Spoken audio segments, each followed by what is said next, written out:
Más tarde o más temprano seguro que le preocupará todo lo que tiene que ver con las pensiones. El envejecimiento de la población española va a obligar a destinar más gasto en salud y pensiones. Según el Instituto Nacional de Estadística, en el año 2064 habrá 4 ocupados por cada 3 jubilados.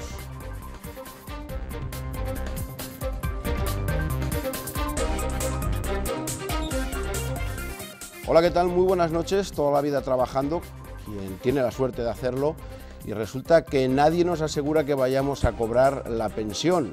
Lo que parece claro es que tanto las pensiones máximas como las mínimas podrían bajar hasta un 30% en el año 2050. Es arriesgado hacer proyecciones económicas, pero si mantenemos la actual regulación y si no hay ningún milagro, podría ser la realidad. Los expertos aconsejan que empecemos a ahorrar y a buscar fórmulas alternativas si queremos mantener nuestro poder adquisitivo. No sé si habré exagerado mucho, pero mejor se lo preguntamos al secretario de Estado de la Seguridad Social en funciones, Tomás Burgos. Buenas noches. Buenas noches. No sé si he arriesgado mucho, pero lo primero ¿es sostenible este sistema? Yo creo que sí arriesgado, porque naturalmente que vamos a cobrar nuestras pensiones. El seguro de nuestras pensiones es un seguro que depende del Estado, depende por tanto de una capacidad de nuestro Estado para hacer frente a unas obligaciones. Lo ha venido haciendo de forma sistemática en los más de 100 años que tiene de historia la Seguridad Social española, y con las adecuadas reformas lo va a seguir haciendo también. Tampoco puedo compartir la idea de que las pensiones vayan a bajar el 30%. Las pensiones no han bajado nunca. De hecho, no hacen más que subir, como todos los meses vamos contrastando. Lo importante es que para hacer frente a ese creciente gasto en pensiones dispongamos de instrumentos, dispongamos de recursos que solo pueden venir de un sitio, de la creación de empleo y del crecimiento económico. Ya le aseguro yo que hay muchas dudas, porque como decimos, cada vez somos más viejos. Afortunadamente el nivel de vida aquí se vive... Siempre las ha habido, porque además el sistema mueve muchos recursos y genera muchas expectativas en los ciudadanos. Siempre hay dudas e incertidumbres, pero la realidad es que las pensiones se pagan puntualmente y además se pagan en cuantía creciente. Quedo un poco más tranquilo, pero ahora ahondamos en el asunto. Belén Alarcón, muy buenas noches. Buenas noches. Belén Alarcón es directora de Planificación Patrimonial de Avante Asesores, que es una entidad financiera independiente especializada en el asesoramiento y en la gestión de activos. ¿A ustedes cuando le llaman por teléfono los clientes, cuál es la pregunta que más se repite? ¿Qué le hacen los clientes? ¿Voy a cobrar esa pensión que hablábamos o voy a tener que hacer alguna ayuda con un plan de pensiones para poder mantener lo que ahora mismo estoy cobrando trabajando?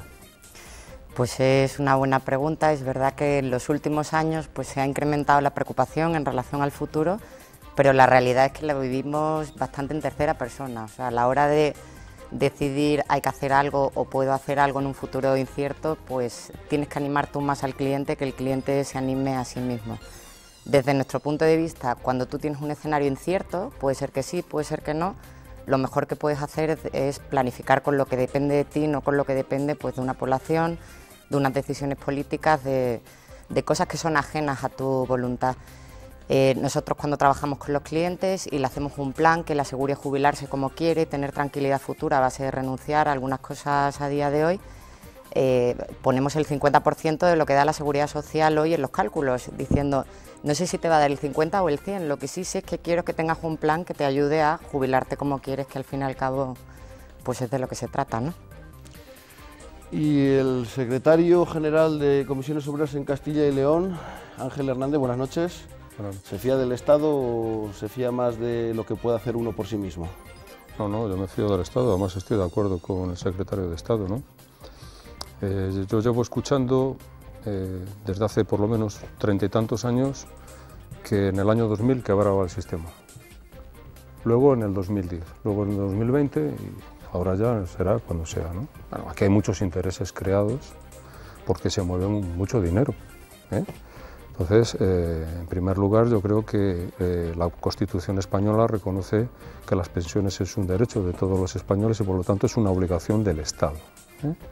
Y el Estado hoy tiene una formulación que es el sistema público de pensiones, que tiene unos mecanismos de reforma y de actualización a través del Pacto de Toledo con las fuerzas parlamentarias y con las fuerzas sindicales y empresariales de este país, y se ha venido viendo de que todas las reformas que se han venido haciendo en los últimos 10-15 años lo que han venido a hacer es actualizar la propia viabilidad del sistema, y seguirá y tendremos que seguir haciendo reformas.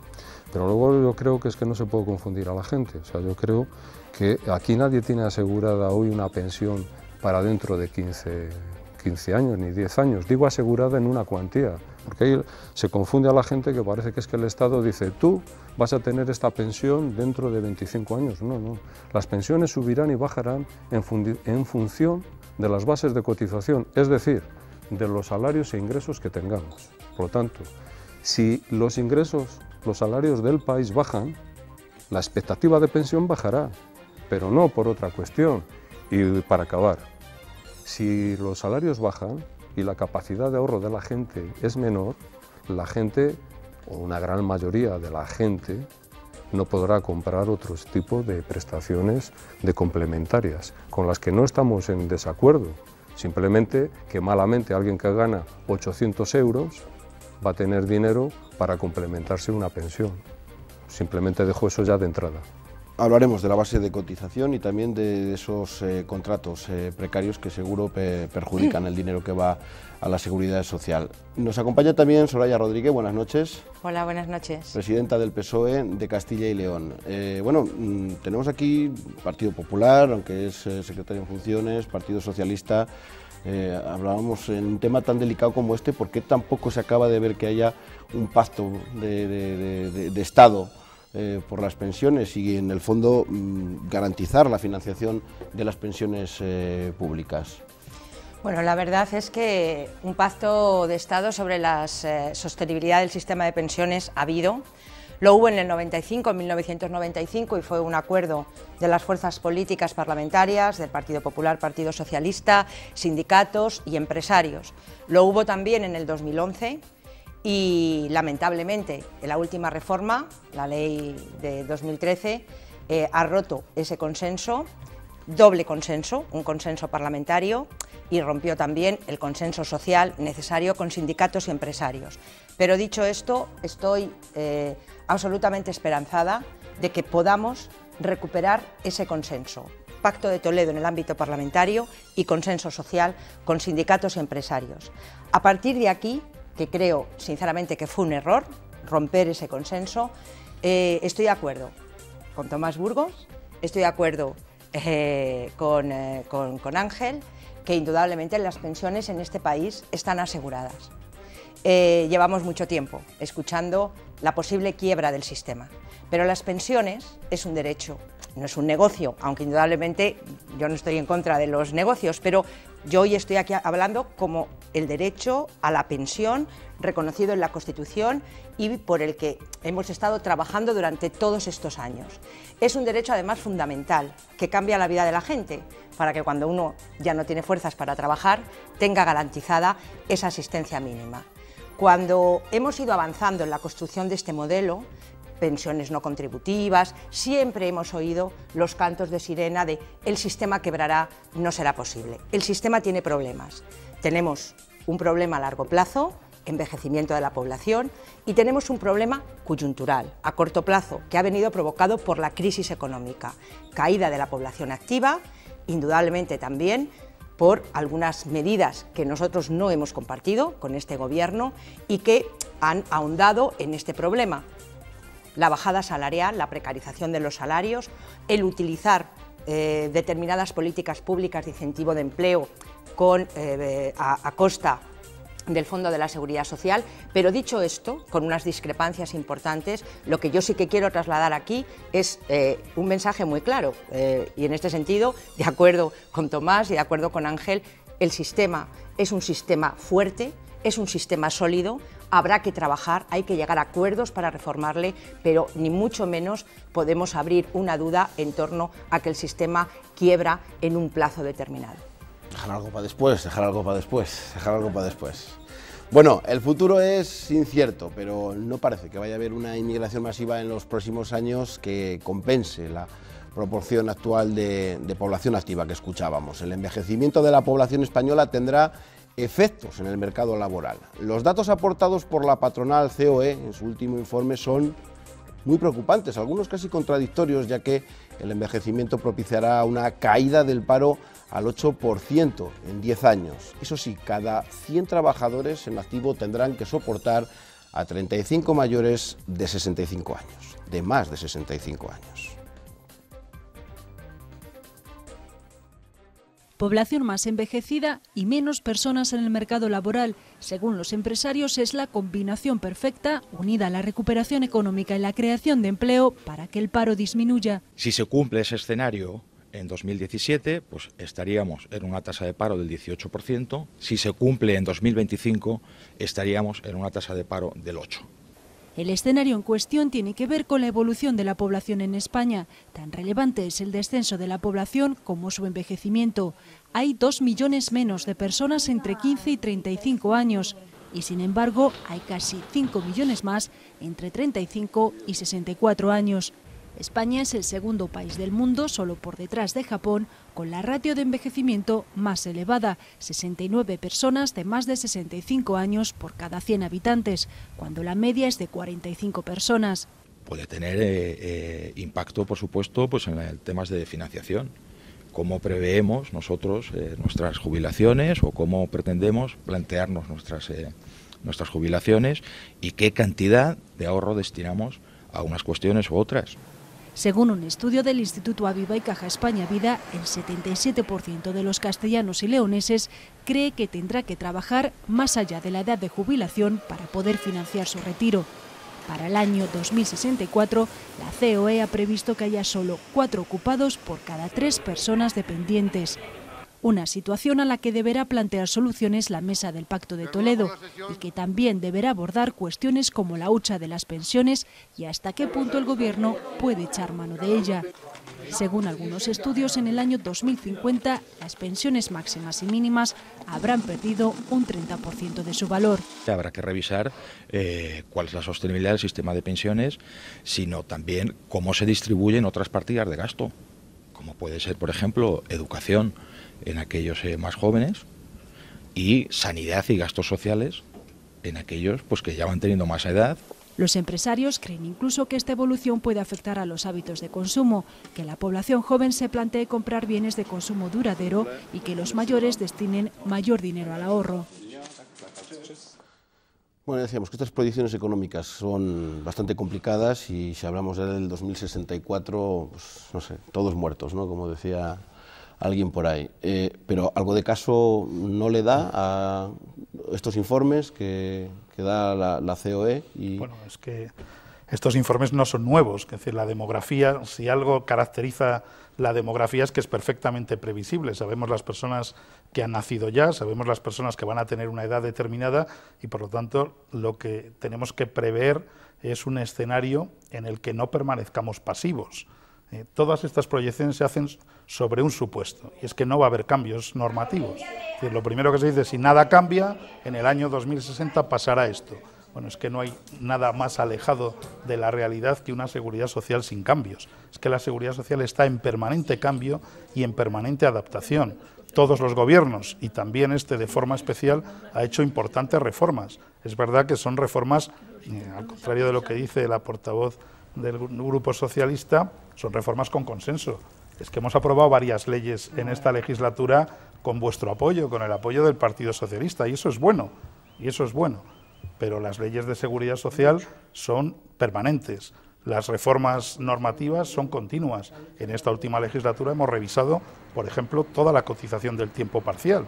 Se declaró inconstitucional, nos sentamos y hubo un gran acuerdo social y un gran acuerdo político y se aprobó una gran reforma que permite que personas que trabajaban a tiempo parcial y no tenían capacidad de llegar a unas prestaciones lo pudieran hacer. En ese sentido, claridad. Claro que hay que atender a las proyecciones demográficas, pero lo que hay que atender fundamentalmente es a un sistema que necesita permanentes reformas, fruto del consenso y del acuerdo. En eso estamos. El Pacto de Toledo tiene que renovar ahora sus nuevas recomendaciones. Esperemos que se constituya el nuevo Parlamento e inmediatamente nos pondremos todos a trabajar en esa dirección, sin perder un minuto. Hasta luego.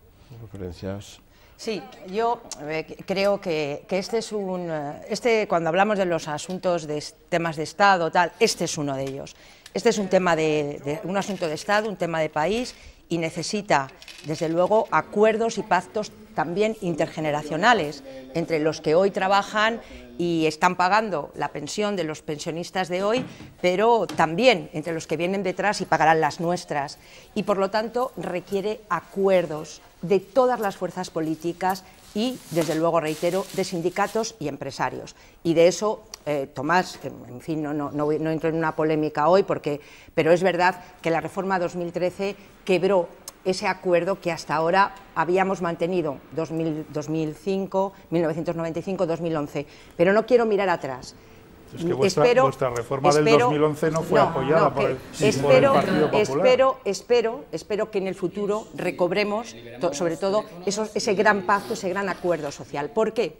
Porque efectivamente este informe lo que nos indica es un problema estructural, es decir, que pasará en el 2060.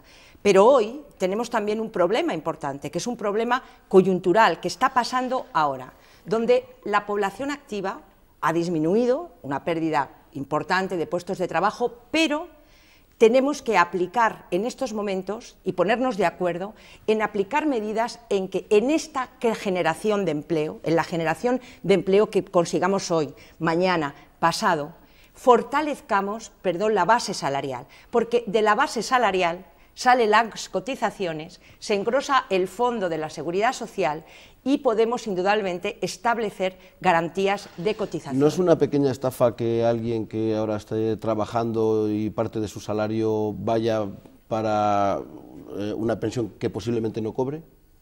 Pero yo no estoy de acuerdo con esto de que posiblemente no cobre. Me parece que es alarmar sin... No, bueno, como ciudadana y independiente, yo creo que aquí se habla de que el sistema no va a quebrar, estoy de acuerdo que no tiene por qué quebrar, pero sí creo que todos los gobiernos y todos los partidos políticos deberían ser más claros con los mensajes que dan en relación a qué puedes esperar de tu pensión el día de mañana. Yo creo que no va a quebrar, pero sí va a disminuir. De hecho, bueno, pues las dos últimas reformas, una pensión del sistema anterior a las dos reformas de 1.500 euros, fácilmente con el incremento de la esperanza de vida y con el coeficiente corrector de las revalorizaciones, te puede disminuir dentro de 20 años la pensión en términos de poder adquisitivo un 50%. Entonces, eso, cuando hablamos de hacer planes de futuro y de entender cómo quiero jubilarme y de qué manera me quiero jubilar, es importante que lo sepas, que puede ser que no tengas 1.500, sino que tengas 750, y que hoy, que tienes tiempo, tienes la capacidad de decidir que quiero hacer un esfuerzo, los que pueden, obviamente, y ahora que tengo tiempo, invirtiendo mejor de lo que invertimos, en ese sentido de soy conservador o soy conservadora, pues a lo mejor el ser conservador o conservadora es el mayor enemigo de nosotros mismos, porque ¿qué es el riesgo? ¿Un papelito por debajo de la puerta de que tu inversión vale menos a día de hoy, que no necesitas el dinero, o no jubilarte el día de mañana como tú quieres? Pero a mí, si me permite, solamente, indudablemente, aquí nadie está como independiente. Yo estoy como representante de un partido y usted está como representante de una empresa que se dedica a hacer fondos privados de pensiones. Correcto. Por lo tanto, su papel no es independiente, sino, por eso quiero quedarlo claro, yo no tengo nada en contra del negocio privado de las pensiones, pero indudablemente el planteamiento o la visión... ¿Usted no tiene plan de pensiones? Perdón un momento, la visión privado que puede tener alguien que está hoy aquí lanzando estos mensajes es diferente. Quiero señalar una cosa. Los partidos políticos, los grupos parlamentarios, hemos sido muy claros en relación a lo que suponía esta última reforma, en la que algunas cosas no estuvimos de acuerdo, como era cambiar el proceso de revalorización de la pensión y no hacerlo con referencia al índice de precios al consumo y establecer una cosa diferente de que lo subíamos el 0,25%. Eso es realmente lo que ha hecho que en estos momentos la pensión no solamente haya disminuido a futuro, que es lo que se podía pensar, sino que se ha disminuido a presente. establecer una subida del 0,25% de la pensión y no hacerlo con referencia a lo que sube la barra de pan, la luz, la calefacción, es lo que realmente hace que la pensión sea menor, porque si las cosas suben más, el precio de la vida sube está en negativo. Sí. Si hubiéramos aplicado vuestro sistema, habría que haber reducido las pensiones en el 2013, eso es lo que hace que en el 2014 que el cálculo y en el año a 2050 2015. haga que se diga, como se ha dicho en la presentación del programa y tal, que se calcula que con ese incremento al 0,25 la pensión podría bajar 30%. Eso es, vamos, por aclarar los conceptos. Con inflación negativa. La inflación negativa afecta mucho al sistema de seguridad social. La inflación negativa es la que está provocando que no haya ingresos, como corresponde a las bases de cotización que no evolucionan porque están en inflación negativa. Y de la misma manera la inflación negativa está repercutiendo a la revalorización, porque con un 0,25 garantizado y una inflación negativa como la que tenemos a día de hoy, menos 1,1, los ciudadanos están ganando casi 1,5 puntos de poder adquisitivo sobre sus pensiones. Y el problema es que pretender que las pensiones estén vinculadas al IPC, cuando el IPC está en negativo, supone que habría que reducir las pensiones de los ciudadanos en el 2013, en el 2014 y en el 2015. Yo no quiero hacer este debate hoy, pero la gente que nos está escuchando saben que las pensiones le han subido €1,25. Entonces, claro, de verdad que son debates... Y con debates, el IPC las habríais bajado. Son debates muy y con estériles. El IPC las habríais bajado. Sí, pero yo creo que hay que tener en cuenta lo que ha pasado. Decíamos, es que desde el año 2000 se lleva diciendo que el sistema de pensiones puede quebrar. Es verdad que hemos tenido una crisis y que ha habido cambios importantes, es decir, la hucha de las pensiones no es la que teníamos. Las subvenciones que tienen que dar a los contratos el gobierno, que ha estado dando, también ha mermado, me imagino, en el déficit de la seguridad social. Es decir, todo influirá. Determinadas medidas para estimular el empleo a cargo del Fondo de la Seguridad Social, por ejemplo, la tarifa plana, son medidas que deben ir, son medidas que deben ir con cargo a los presupuestos generales del Estado y no gravar un presupuesto de la Seguridad Social que tiene dificultades. Dicho esto, indudablemente, lo que ha pasado en estos 4 años con el Fondo de Pensiones de la Seguridad Social no es un problema del sistema, es una medida política equivocada por parte del Partido Popular, porque en tiempos de crisis, el Fondo de Pensiones de la Seguridad Social ha ido creciendo y tenía 69.000 millones cuando Tomás Burgo fue nombrado secretario de Estado. Este tema era para después, pero bueno... es para después, pero es que es muy importante. Y es que en estos momentos se han estado pagando pensiones y se ha dejado en un 40%. No es un problema del sistema, es un problema de una política muy equivocada y irresponsable. Vamos a hablar, porque eso había un pacto para que no se tocase, solamente me parece que estaba limitado a un 3% y luego por un decreto y por unas necesidades vamos a tener los agentes sociales bastante trabajo en el Pacto de Toledo con vosotros, pero creo que si no entro ya, creo que en el fondo,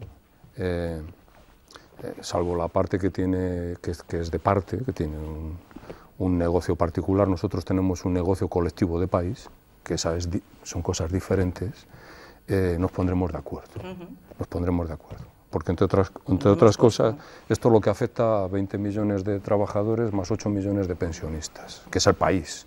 El país, y es el país real. Eso es una política de Estado de verdad. Vamos a ver, el informe de la COE, si le lleva 10 años más adelante con las mismas premisas, no hay desempleo en España. Es decir, tendría que decir que se necesita mano de obra. Las cosas son cambiantes y la política es eso, adaptar las cosas a los tiempos y hacerlas posibles. ¿Alguien pensaba en los años 90 que en 2 o 3 años en España iba a haber 5 millones de inmigrantes trabajando y cotizando? Vamos, ni a los más viejos del lugar. ¿Vinieron? Sí. ¿Se han ido? Sí, pero aquí hay más de 3,5 millones de inmigrantes, afortunadamente. Entonces las cosas no se pueden plantear como se están planteando. Vamos a ver, Comisiones Obreras no tiene nada que decir con que la gente que pueda, que no puede todo el mundo, invertir de su salario mensual en una pensión complementaria. Primero...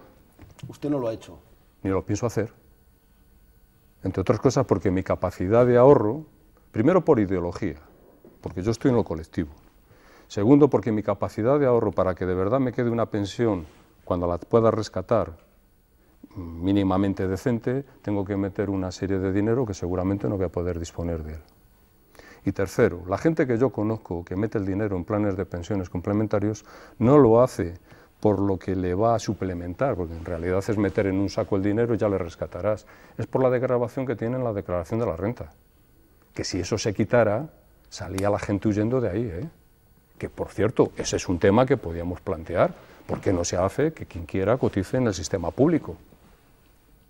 Puede ser. Clamarían las entidades bancarias, pondrían el grito en el cielo. La capitalización, que es una de las soluciones de futuro, puede ser visto privado. No, si no hace falta capitalizar, como lo tenemos ahora. Tercera cuestión. Yo conozco países, por ejemplo, en Chile, que fue el experimento de la Escuela de Chicago en estos fenómenos, que allí cuando la gente se jubila es una auténtica desgracia y calamidad. Entre otras cosas, porque cuando baja la bolsa, de la noche a la mañana han perdido el 10, el 15% de su pensión. Si ese día, cuando tienen que rescatar, hasta luego. El mercado. Y tercero, ¿quién asegura aquí, aquí, quién asegura que las entidades que gestionan todos estos fondos y los bancos no hacen crack? ¿O es que no hemos visto lo que ha pasado?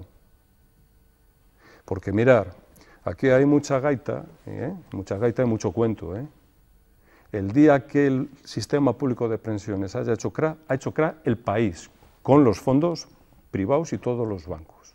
O sea que dejémonos a mí me gustaría comentar dejémonos de cuestiones. Y cuarto, a mí me gustaría que el debate fuera más en qué cosas podemos hacer, en qué cosas hay que hablar para reformar, para hacer viable el sistema. Por ejemplo, hace 20 años se acordó que todas las pensiones no contributivas que se pagaban de la Seguridad Social se pagaban con impuestos del Estado. Y eso se ha cumplido a rajatabla todos los gobiernos que han llegado, de unos y de otros.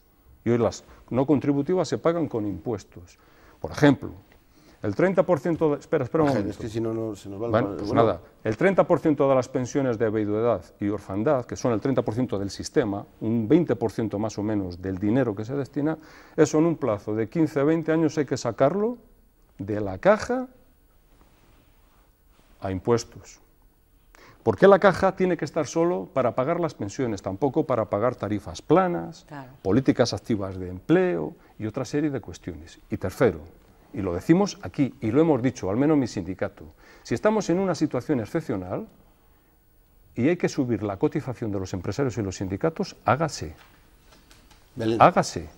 No, simplemente... Estamos de fuera de tiempo, así que por favor... Sí, por no extenderme, en el tema de si puede quebrar una entidad financiera, bueno, pues el dinero que hay en planes de pensiones está al margen de balance de las entidades financieras, eso es importante entenderlo. Y a nivel inversión, lo bueno que tienen planes de pensiones, fondos de inversión o vehículos de capitalización es que puedes acceder a oportunidades de inversión a nivel mundial con costes muy escasos, con toda la globalización y la capacidad que tienes a día de hoy con un ordenador hacer esas compras. España representa el 1% de las oportunidades de inversión a nivel mundial, con lo cual entiendo que no necesariamente la quiebra supuesta posible, si se diese ese caso poco esperado a día de hoy del sistema de pensiones, se llevaría por delante el ahorro privado, en un enfoque por lo menos como el que nosotros damos. Yo si quiebra lo mío no se lo lleva.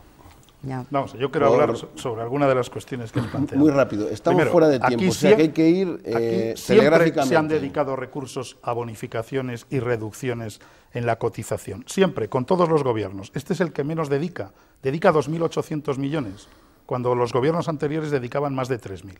Solo que ahora obtenemos mejores resultados, y es que hay 1.300.000 cotizantes más, mientras que en la legislatura anterior se perdieron más de 2,5 millones.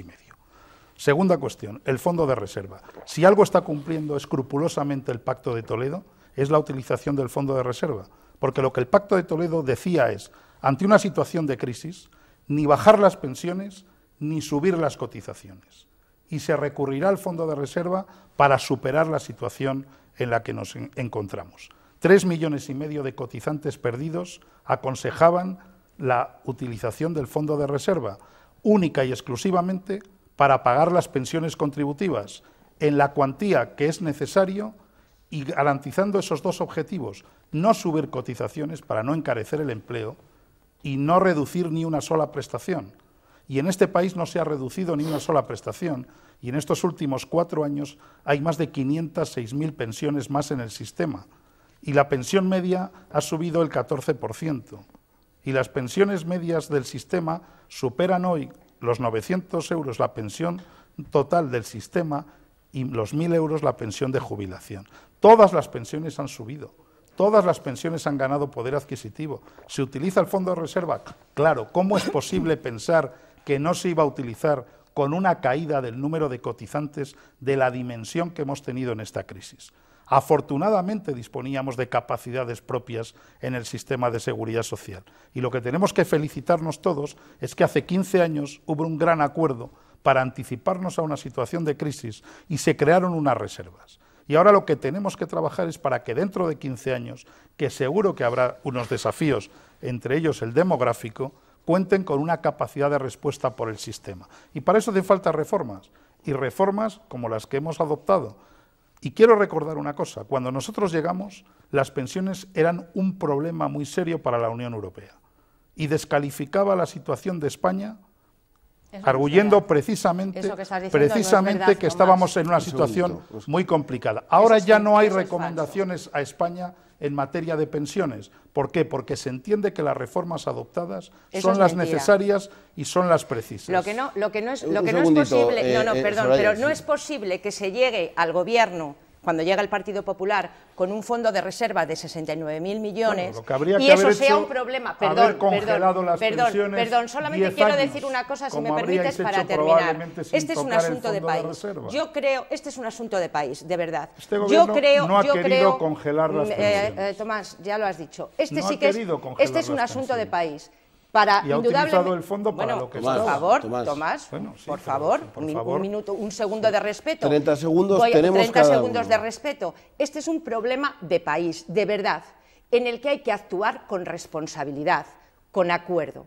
Es irresponsable hacer una reforma de gran calado, como lo habéis hecho, no un gobierno solo, una fuerza política sola, y es irresponsable sacar del fondo de las pensiones. Pero Tomás, ¿por qué no me dejas hablar? Tomás, un segundo, tienes 30 segundos ahora. Aunque tú no me dejes hablar, Tomás, 30 segundos hablar, en el año 2011. Tomás, aunque no me dejes hablar, sigo pensando lo que voy a decir y creo que mucha gente también.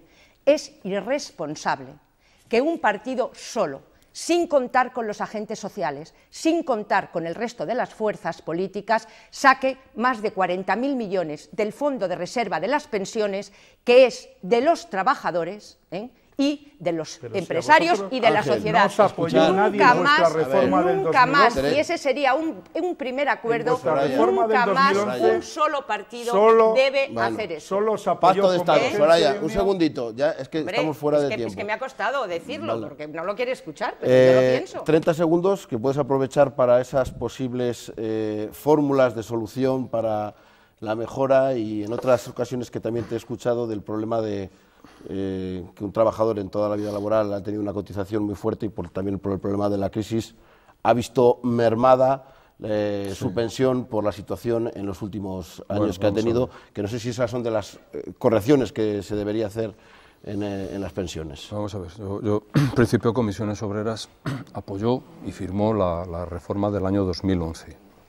30 segundos, Ángel. Y no estamos de acuerdo con algunas de las medidas que a posteriori adoptó el Partido Popular.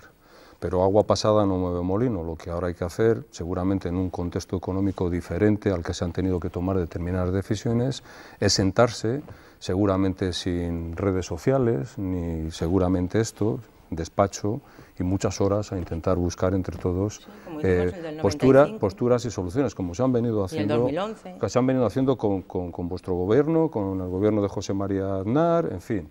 Y evidentemente hay que tomar decisiones, claro que hay que tomar decisiones, y van por la vía de reforzar los ingresos.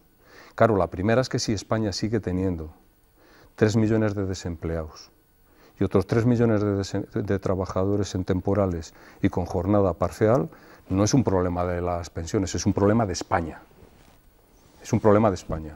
Y evidentemente tendremos que dar soluciones dentro de un sistema que es solidario, de reparto, es decir, que lo que a mí me tocaba en el 100 tengo que dejar X para que al que no le tocaba el 100 se lleve una parte, que es este es el sistema, la grandeza que tiene, intergeneracional. Lo que hay que buscar efectivamente, que es gente que ha tenido una carrera profesional de cotizaciones y que llega a los 50 años y que se va al desempleo y que no vuelva a encontrar empleo, hay que buscar soluciones para que no cobre la pensión mínima. Hay que buscar un equilibrio en esa sociedad. Pero yo estoy convencido que encontraremos soluciones para que en el año 2050 las pensiones de ese momento se comparezcan con la realidad económica y salarial del país. 30 segundos, por favor. Estamos ya fuera de tiempo, pero no quiero tampoco dejar con la palabra a nadie en la boca. ¿Alguna conclusión o alguna solución para que efectivamente, a pesar del envejecimiento y de la situación económica que hay, la gente que está ahora mismo cotizando y que le quedan muchos años de cotizar puedan cobrar una pensión? O sea, yo creo que con todo el reto demográfico que tenemos, y seguro que los políticos nos ayudarán muchísimo a enfocarlo mejor, introducirán medidas, pero que nosotros también podemos hacer cosas. El diagnóstico a día de hoy es que ahorramos poco y ahorramos mal. Malentendemos el concepto de conservador con rentabilizar bien las inversiones. Y luego, por el otro lado, creo que si hace 100 años se vivía en media 42, 45 años y la edad de jubilación eran los 65 años, y hoy, 100 años después, nos contaban los geriatras que cuando entra una persona de 81 años en la consulta dicen ya entra un joven, pues que ahí en la parte también de los ingresos habrá que pensar y generar soluciones. Unas tienen que ver efectivamente con el ámbito de las personas, la formación y la inquietud que cada uno tenga, y otro con fomentar pues planes de formación continua y que se siga contratando a la gente más allá de los 65 años, porque a los 81 años va a ser un joven. Al estudio de la COE que se ha citado le falta probablemente un capítulo, que es el de las conclusiones. ¿Qué se puede hacer con una sociedad envejecida para que los ciudadanos sigan en activo más tiempo, para que prolonguen su vida laboral, para que se gestione mejor el factor edad en las empresas y en el mercado de trabajo, para que no se expulse anticipadamente a personas con gran experiencia y con muchas capacidades para seguir en activo? En eso es en lo que tenemos que profundizar en los próximos años, en cómo conseguir que una sociedad envejecida que tiene disminución de población activa sea capaz de mantener en sus puestos de trabajo a personas que con 55, 56, 57 años hoy están saliendo para no volver.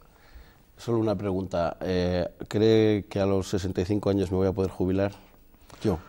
Pues yo creo que depende de su carrera de cotización, porque sí, probablemente lo tenga que hacer a los 67 si no tiene suficientes años. En todo caso, parece lógico que ese movimiento de la edad de jubilación también vaya acompañando nuestra esperanza de vida. Somos uno de los países con mayor esperanza de vida del mundo y deberíamos, por tanto, ser también uno de los países con mayor capacidad para dar empleo a sus personas mayores. Muchísimas gracias a los cuatro por estar esta noche aquí. Espero que los partidos políticos lleguen a un acuerdo. Veo que va a ser complicado porque si entre dos veo tensiones, ahora que son cuatro los que están... Habrá acuerdo. Acuerdos ha habido siempre. Acuerdos ha habido siempre, y aunque no me has dado esos 30 segundos, era lo que iba a hacer. Yo creo que has tenido 30 segundos. La conclusión más importante es que sobre este tema que tenemos un buen sistema de seguridad social, hace falta responsabilidad y acuerdos de fuerzas políticas, sindicatos, empresarios. Gracias a los cuatro por estar esta noche aquí, que seguramente de las pensiones tendremos tiempo para hablar más adelante. Ojalá se solucione por el bien de todos. En otro espacio este tema es importante, la verdad.